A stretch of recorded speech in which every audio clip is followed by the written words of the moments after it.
বিজেপির শান্তিপূর্ণ প্রতিবাদ কর্মসূচিতে পুলিশি বাধা ও দলীয় নেতৃত্বকে শারীরিকভাবে হেনস্থার প্রতিবাদে বিজেপি থানা ঘেরাও ও বিক্ষোভ। মুখ্যমন্ত্রী বিধানসভায় দাঁড়িয়ে মহাকুম্ভকে মৃত্যুকুম্ভ বলে অপমান করা। এরই প্রতিবাদে সিমলাপাল স্কুল মোড়ে বিক্ষোভ কর্মসূচি। বিজেপির সেই কর্মসূচিতেই পুলিশি হেনস্থা এবং শারীরিকভাবে বাধা দেওয়ার প্রতিবাদে গতকাল সন্ধ্যায় সিমলাপাল থানা ঘেরাও ও বিক্ষোভ কর্মসূচি পালন করল বিজেপি। গত বৃহস্পতিবার সিমলাপাল স্কুল মোড় এলাকায় বিধানসভায় মুখ্যমন্ত্রীর মন্তব্যের প্রতিবাদে বিজেপি প্রতিবাদ কর্মসূচি চলছিল। অভিযোগ, সেখানেই সিমলাপাল থানার পুলিশ কর্মসূচি তুলে দেওয়ার চেষ্টা করে।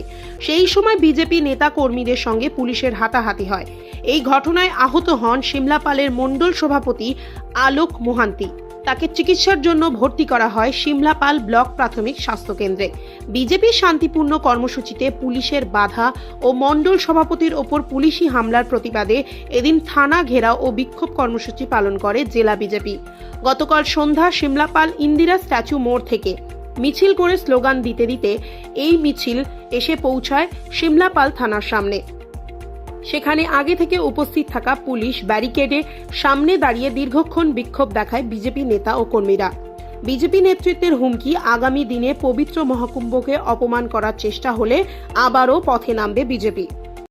মাননীয় মুখ্যমন্ত্রী বিধানসভাতে যেভাবে হিন্দু ধর্মকে মহাকুম্ভের মতো একটা পবিত্র অনুষ্ঠান তাকে মৃত্যু কুম্ভ বলেছেন, তাতে পশ্চিমবঙ্গ তথা সারা ভারতবর্ষের হিন্দু সমাজ গভীরভাবে আহত। আর আমরা গতকাল এই সিমলাপালের সনাতনী সমাজের পক্ষ থেকে আমরা এই ধরনের হিন্দু সমাজের অপমানকারী মাননীয় মুখ্যমন্ত্রীর কুশপুতুল দাহর এক কর্মসূচি ছিল। আর সেই কর্মসূচিতে পশ্চিমবঙ্গের পুলিশ প্রশাসন অতি সক্রিয়তা এবং আমাদের কার্যকর্তাকে যেভাবে শারীরিকভাবে নিগ্রহ করা হয়েছে, যেখানে তাদের উপর আঘাত হয়, হাসপাতালে ভর্তি হয়।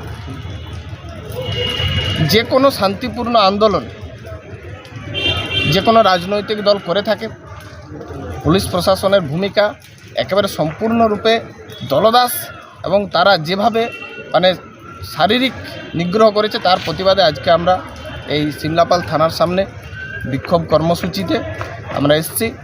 যে পশ্চিমবঙ্গের বুকে আমাদের ভারতীয় জনতা পার্টির কার্যকর্তারা হিন্দু সমাজকে, হিন্দু ধর্মকে অপমানকারী মাননীয় মুখ্যমন্ত্রীর বিরুদ্ধে যে প্রতিবাদ, সেই আন্দোলন আমাদের কিন্তু থামবে না। আমরা আজকে এই থানার সামনে যেমন বিক্ষোভ কর্মসূচি করেছি, আগামী দিনে আরও বৃহত্তর আন্দোলনে যাব। পশ্চিমবঙ্গের মাননীয় মুখ্যমন্ত্রী, তাকে আমরা বুঝিয়ে দেব, তিনি যা খুশি বলবেন, হিন্দু ধর্মকে যখন তখন অপমান করবেন শুধুমাত্র সংখ্যালঘু তোষণ করার জন্য, একটা বিশেষ সম্প্রদায়কে সন্তুষ্ট করার জন্য, তা কিন্তু আপামর পশ্চিমবঙ্গের সনাতনী সমাজ মেনে নেবে না। ভারতীয় জনতা পার্টি এর প্রতিবাদ সর্বাগ্রে করবে এবং সবসময় করবে।